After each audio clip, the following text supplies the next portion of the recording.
नमस्कार, मैं प्रदीप कुमार सहायक प्राध्यापक हिंदी के पद पर राजकीय महाविद्यालय पीपली खरकौदा सोनीपत में कार्यरत हूँ। आज का हमारा विषय द्विवेदी युग की काव्यगत विशेषताएं या प्रवृत्तियां। द्विवेदी युग महावीर प्रसाद द्विवेदी जी के नाम से जाना जाता है।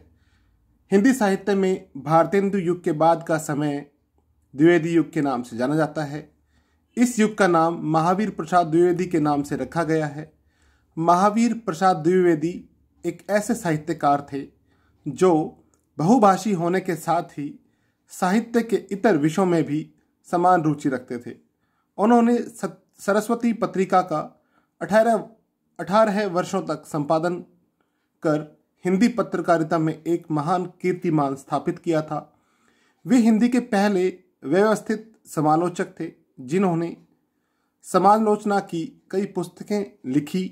वे खड़ी बोली हिंदी की कविता के प्रारंभिक और महत्वपूर्ण कवि थे। आधुनिक हिंदी कहानी उन्हीं के प्रयत्नों से एक साहित्यिक विधा के रूप में मान्यता प्राप्त कर सकी थी। वे भाषा शास्त्री थे, अनुवादक थे, इतिहासज्ञ थे, अर्थशास्त्री थे तथा विज्ञान में भी गहरी रुचि रखने वाले थे।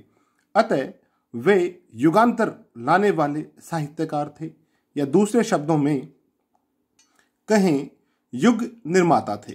वे अपने चिंतन और लेखन के द्वारा हिंदी प्रवेश में नवजागरण पैदा करने वाले साहित्यकार थे। द्विवेदी युग की विशेषताओं में सबसे पहले हम द्विवेदी युग की देश प्रेम की भावना को लेते हैं।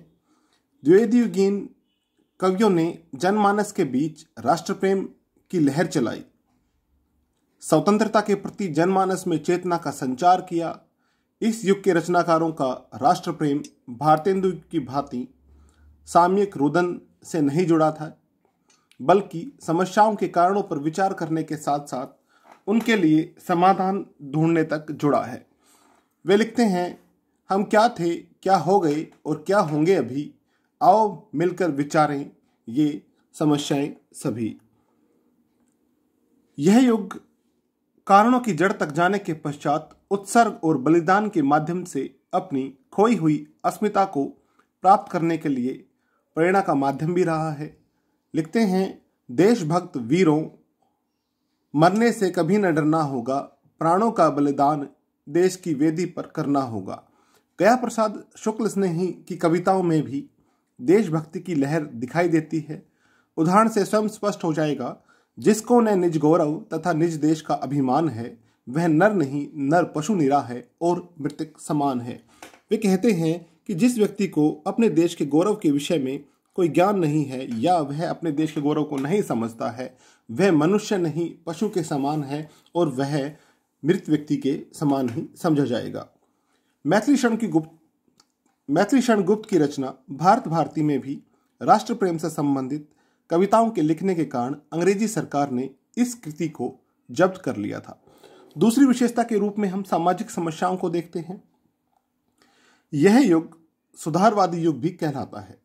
इस युग के कवियों ने सामाजिक समस्याओं जैसे कि दहेज प्रथा, नारी उत्पीड़न, छुआछूत, बाल विवाह आदि को अपनी कविता का विषय बनाया। प्रताप नारायण मिश्र नारी के वैधव्य जीवन और बाल विधवाओं की कर्म अवस्थाओं को देखकर रो पड़ते हैं। लिखते हैं, कौन करेजा नहीं कसकत, सुनी विपत्ति बाल विधवन की। नारी की दयनीय दशा का चित्रण मैथिली शरण गुप्त जी भी करते हुए कहते हैं, अबला जीवन हाय तुम्हारी यही कहानी, आंचल में है दूध और आंखों में पानी। द्विवेदी युग काव्यधारा ने उपेक्षित नारियों को अपने काव्य में स्थान दिया। यशोधरा के माध्यम से गौतम बुद्ध की पत्नी का, साकेत के माध्यम से उर्मिला का, विष्णुप्रिया के माध्यम से चैतन्य महाप्रभु की पत्नी का उत्सर्ग भाग यथायोजित किया है। सखी वे मुझसे कहकर जाते, प्रियतम के प्राणों को पल में स्वयं सुसज्जित करके भेज देती रण में, छत्र धर्म के नाते सखी वे मुझसे कहकर जाती। यहाँ पर यशोधरा पीड़ित है कि गौतम बुद्ध उनको बिना बताए ही घर से बाहर निकल जाते हैं। इसके पश्चात लिखते हैं, अयोध्या सिंह उपाध्याय हरिऔध ने वैदेही वनवास और प्रिय प्रवास के माध्यम से नारी उपेक्षाओं को उठाने की कोशिश की है। तीसरी विशेषता के रूप में हम नैतिकता एवं आदर्शवाद को देखते हैं। द्विवेदी युगीन काव्य आदर्शवादी एवं नीतिप्रक है। आचार्य महावीर प्रसाद द्विवेदी नैतिकता एवं आदर्श के प्रबल पक्षधर थे। रीतिकालीन श्रृंगारिकता यहाँ दिखलाई नहीं पड़ती। हरिऔध कृत प्रिय प्रवास, मैथिली शरणगुप्त साकेत, रंग में भंग, जयद्रथ वध व रामनिवास नरेश त्रिपाठी कृत मिलन आदर्शवादी कृतियां हैं। चौथी विशेषता के रूप में रीतिकाल में राधा कृष्ण श्रृंगार के आलंबन है, जबकि द्विवेदी युगीन में राधा लोक सेविका व समाज से सरोकार रखने वाली नारी सिद्ध होती है। चौथी विशेषता के रूप में इतिवृत्तात्मकता आती है। इतिवृत्तात्मकता का अर्थ है वस्तु वर्णन या आख्यान की प्रधानता। आदर्शवाद तथा बौद्धिकता की प्रधानता के कारण द्विवेदी युग के कवियों ने वर्णन प्रधान इतिवृत्तात्मकता को अपनाया। इतिवृत्तात्मकता के कारण इस युग में इतिवृत्त मीन्स कथा पर अधिक बल दिया जाने लगा और प्रबंधात्मक रचनाएं अधिक लिखी जाने लगी। मैथिली शरणगुप्त की रचनाएं साकेत, जयद्रथ वध, पंचवटी, यशोधरा, द्वापर आदि प्रबंध काव्य हैं।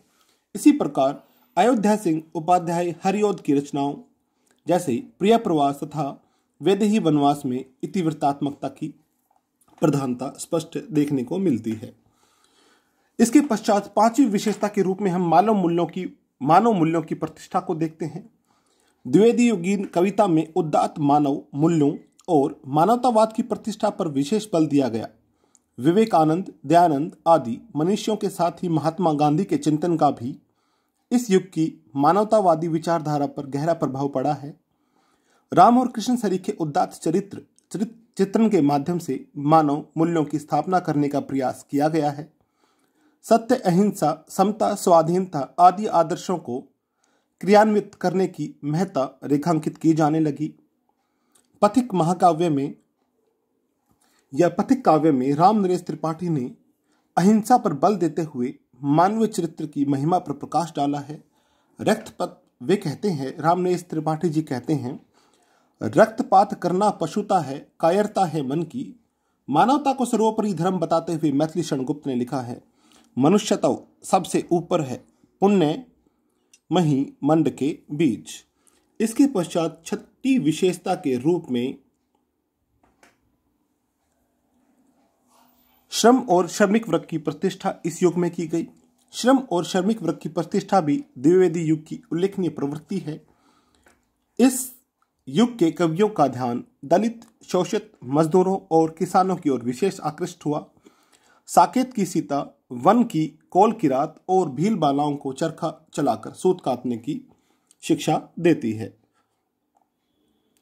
सातवीं विशेषता के रूप में हम प्रकृति चित्रण को ले सकते हैं। प्रकृति जहां एकांत बैठी निज रूप संवारती के माध्यम से श्रीधर पाठक, मैथिली शरणगुप्त आदि ने प्रकृति के सुंदर तथा रम्य चित्र प्रस्तुत किए हैं। उपर्युक्त प्रवृत्तियों के अतिरिक्त द्विवेदी युगीन काव्य में वीर और वीरता, संकीर्तन, उत्सर्ग भावना, सांप्रदायिक सद्भाव आदि प्रवृत्तियां भी उजागर हैं। कहीं कहीं हास्य व्यंग्य की प्रवृत्ति भी दिखाई पड़ती है। बाबूलाल इस युग के बड़े सशक्त व्यंग्यकार हुए थे। एक बार कर्जन ने भारतवासियों को झूठा कहा था, उसी पर प्रहार करते हुए उन्होंने लिखा, हमसे सच की सुनो कहानी, जिससे मरे झूठ की नानी, सच है सभ्य देश की चीज, तुमको उसकी कहां तमीज। इसके पश्चात काव्य रूप की बात करते हैं। काव्य रूप तथा भाषा की दृष्टि से भी द्विवेदी युगीन कविता पर टिप्पणी करना प्रासंगिक होगा। काव्य क्षेत्र में प्रचलित प्रबंध, मुक्तक, प्रगीत सभी काव्य रूपों में रचना हुई। फिर भी काव्य रूप की दृष्टि से प्रबंध काव्यों की विशिष्ट प्रवृत्ति है। इस प्रवृत्ति को इतिवृत्तात्मकता कहकर अब तक अवमूल्यित और लांछित करना उचित नहीं है। यहाँ यह विशेष उल्लेखनीय प्रबंध काव्य सीधे संस्कृत के सर्गबद्ध महाकाव्यों की परंपरा में प्रिय प्रवास, साकेत आदि प्रबंध काव्य लिखे गए तथा जयद्रथ वध आदि खंड काव्य भी इस युग में लिखे गए। इसके पश्चात भाषा की बात कर लेते हैं। भाषा इस युग में काव्य की मुख्य भाषा खड़ी बोली रही। इस युग के कवियों ने खड़ी बोली में काव्य उपयुक्तता के संदेह को दूर कर दिया। जयद्रथ वध की प्रसिद्धि ने ब्रज भाषा के मोह को वध कर दिया। भारत भारती की लोकप्रियता खड़ी बोली की विजय भारती सिद्ध हुई। आचार्य महावीर प्रसाद द्विवेदी के अनुसार इस युग की भाषा सुबोध, शुद्ध व रस के अनुरूप है। इसके पश्चात छंदों की विविधता के विषय में बात करते हैं। इस युग में वर्ण विषय के समान छंदों में भी विविधता स्पष्ट दिखाई देती है। इस युग के कवि दोहा, कविता, कवित्त या सवियां तक ही सीमित नहीं रहे, बल्कि रोला, छप्पे, कुंडलिया, सार, गीतिका, हरिगीतिका, लावनी, वीर आदि छंद भी प्रयुक्त हुए हैं। मैथिली शरण गुप्त, अयोध्या सिंह उपाध्याय हरिओद तथा जयशंकर प्रसाद ने छंदों के प्रयोग में अपना अद्भुत कौशल परिचय दिया। आचार्य महावीर प्रसाद द्विवेदी ने छंदों के विशेषीकरण का परामर्श दिया था। इसके पश्चात देखते हैं कि इस युग में इतनी सारी विशेषताओं के साथ इस युग में मुख्य रूप से भाषा परिवर्तन की बात आई और इस युग में खड़ी बोली एक भाषा या शुद्ध भाषा के रूप में, मानक भाषा के रूप में प्रतिष्ठित हुई। और इस जैसा कि नाम से स्पष्ट है कि यह द्विवेदी युग महावीर प्रसाद द्विवेदी जी के नाम से जाना जाता है। उन्हीं ने इस भाषा को स्मृति प्रदान करने के लिए विशेष प्रयत्न किए। निष्कर्ष रूप में हम देखते हैं इस युग के कवियों ने हिंदी काव्य को श्रृंगारिकता से राष्ट्रीयता, रूढ़िवादिता से स्वच्छंदता और जड़ता से प्रगति की ओर ले जाने में अपना महत्वपूर्ण योगदान दिया। द्विवेदी युगीन चेतना, राष्ट्रीय प्रेम, सामाजिक चेतना, भक्ति, प्रकृति और भाषा सभी स्तरों पर प्रखर दिखाई पड़ती है। मैं उम्मीद करता हूं कि आप सभी बच्चों को इस वीडियो लेक्चर के माध्यम से इस विषय को समझने में सरलता होगी। इसी के साथ आपकी का भविष्य मंगलमय हो, मैं ईश्वर से यही कामना करता हूं। धन्यवाद।